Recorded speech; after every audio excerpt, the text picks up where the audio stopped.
Sophia Loren speaks out against George Pepard at the age of 91.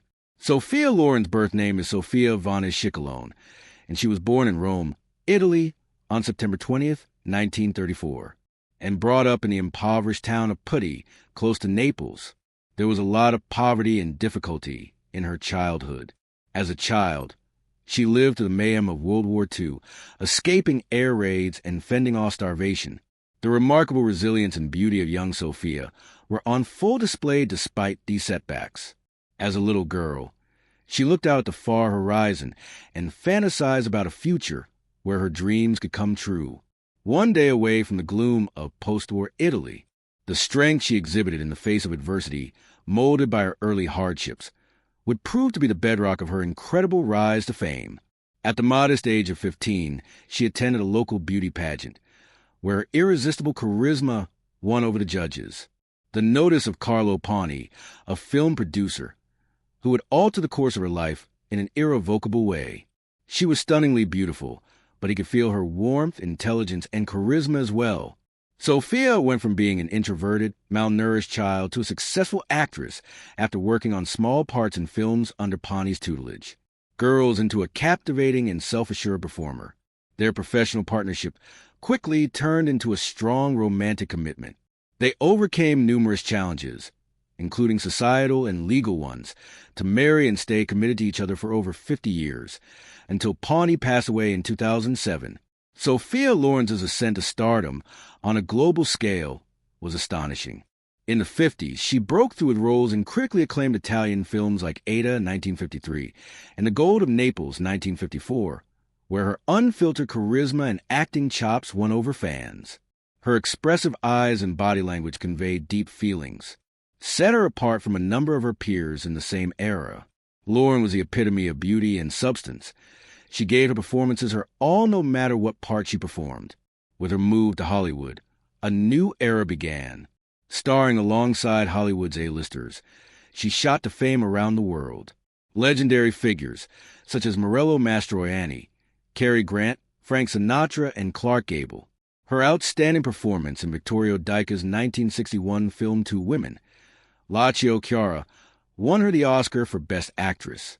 An important milestone had been reached. She not only cemented her position as one of the most revered actresses in the world, but she also made history as the first actor to receive an Oscar for an English-language film performance.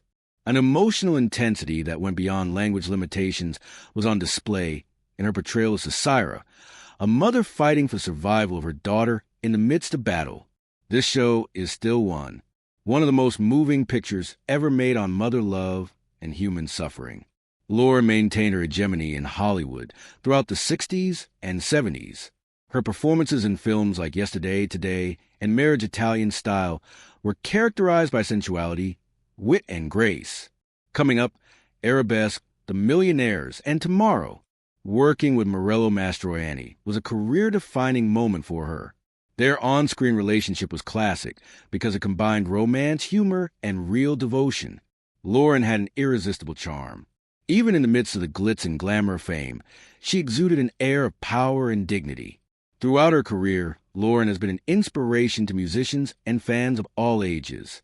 She maintained her drive and creativity far into her twilight years. Passion, her subsequent film roles, including 2009's Nine and 2020's A Life Ahead, demonstrated that her intensity and skill were unmatched. Loren had an emotionally wrenching performance as Holocaust survivor Madame Rosa, who cares for individuals in the future, in a film directed by her son, Edoardo Podi. Playing the character of an orphan nicely summed up her talent for expressing strength through vulnerability throughout her career. The world anxiously awaited the news on September 24th, 2023, that the renowned Sophia Loren had fallen at her Swiss residence. The legendary Italian actress, whose beauty and energy had long been adored by audiences, despite her advanced age, was taken to hospital in a haste upon suffering several femur and hip fractures. Based on accounts from those close to her, the accident that happened at her home close to Geneva was a very distressing time for her followers and family. Loren was quickly sent to a specialized surgical facility for an emergency procedure. The medical staff was resolute in their mission to get her moving again and stop any additional problems. Carlo Ponti Sr., the illustrious Italian film producer, was pivotal in Sophia Loren's marriage and romantic life. He was instrumental in her happiness and the development of her legendary career. One of the most captivating and everlasting love stories in the annals of world cinema was their romance. The story takes place during an era when their union was seen as controversial by both the church and the courts, but is also a tale of profound affection, creative collaboration, and defiance of tradition. The two initially crossed paths while Sophia Loren was in. She first dabbled with acting and beauty pageants in 1950, when she was just 15 years old. Even though she was 22 years her senior, Ponti saw her incredible potential as a film producer right away. He took on the role of mentor, assisting her in landing auditions and shaping her public persona from that of an introverted, uncomfortable young actress. Transformed becomes an elegant, confident actress, set to enchant audiences around the globe. An emotional bond based on mutual respect, common goals, and true love developed from what started as a professional partnership. But there were many obstacles on their way to marriage. When faced with difficulty, it was extremely difficult for Carlo Ponti to get a legal separation from his first wife, Giuliana Fiaschi, because of the rigid divorce rules in Italy during that time, which subjected him to moral and religious criticism. There may be legal hurdles, but Sophia and Carlos's love for one another is stronger than any of them, grew deeper. They had attorneys perform the wedding ceremony in Mexico in 1957 on their behalf. A scandal ensued in Italy as a result of this decision because the relationship was not recognized there. This union was subsequently nullified in 1962 to prevent accusations of bigamy. The annulment, however, did not spell the final chapter in their romance. It strengthened their determination to stay united in spite of religious and social constraints. On the opposite, ultimately, their love story overcame obstacles.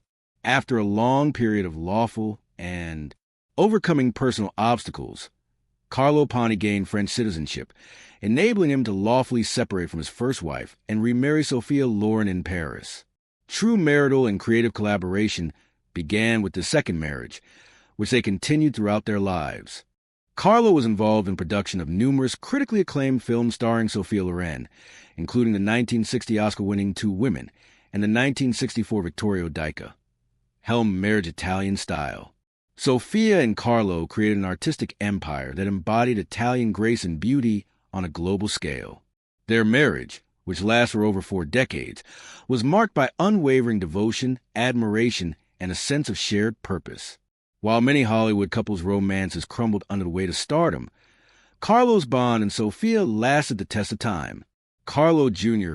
was one of their 2 sons, Eduardo, who went on to direct films, and who went on to conduct orchestras, who continued the artistic tradition started by their parents, being the one who believed in her when no one else did, who instilled confidence in her, and who supported her through thick and thin.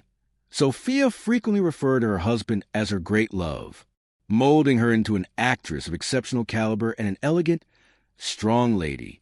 When Carlo Ponti died in 2007, it created an irreparable hole in Sophia Loren's life. His passing signified the conclusion of a chapter in her life, both professionally and personally. Gracefully honoring his memories, Sophia has continued to credit him as the inspiration for her greatest accomplishments.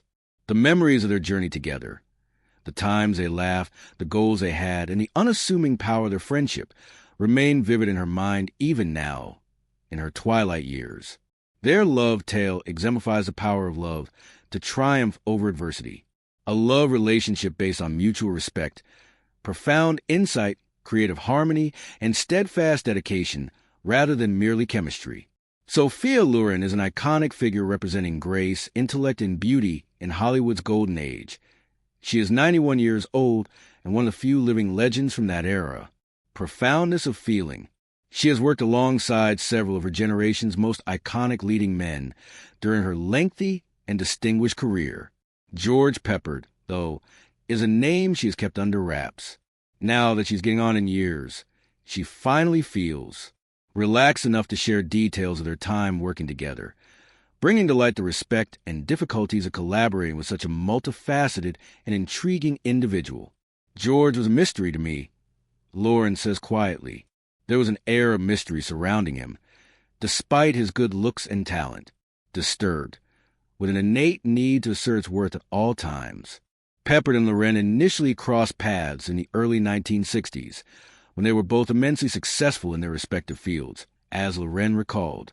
Starring in such critically acclaimed films as Two Women, El Cid, and Yesterday, Today, and Tomorrow, she had already achieved international fame. At the same time, Pepper had recently achieved breakthrough success with Breakfast at Tiffany's, solidifying his position as one of the most promising young leading men in Hollywood. She recalled that we had first met over dinner in Los Angeles. At first, he seemed remote and quiet, yet his voice had a powerful impact when he talked. Position of power. It was clear to me that he was a man who had battled for respect. Pepper had an alluring and, at times, scary old-fashioned masculinity, as Lauren put it. According to her, he possessed an air of self-importance and thick skin that made it tough for him to let his lovely personality shine through. Get to know him well. Their working relationship was characterized by mutual regard and some friction, as Lauren put it. She went on to say that George took his work extremely seriously. Every word, movement, and line had to be just right in his mind. While stunning, such level of intensity isn't always sustainable. When things didn't work out the way he wanted, I'd simply smile and gaze at him. What I meant was, George, life is not a battlefield. I don't think he ever quite believed it, but he laughed nevertheless. Laughter erupted from Lauren, as she recalled. The air seemed heavy with sadness, as if she were thinking of a guy who was never quite at peace with himself. He wanted acknowledgement. However, he excluded others as well. He contradicted himself in that way. In an open interview, the Italian actress discussed Peppard Hollywood notoriety, his inflexibility, his obstinacy, and his occasionally challenging character.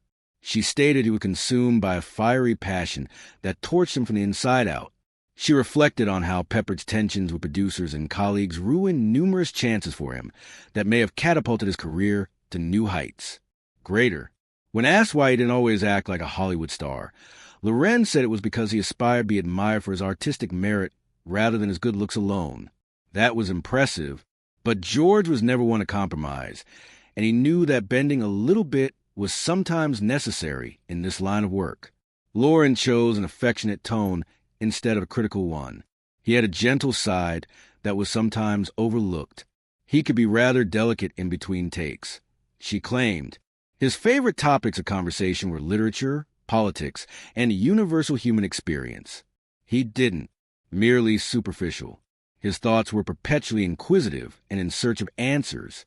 With a moment, Lauren lowered her voice.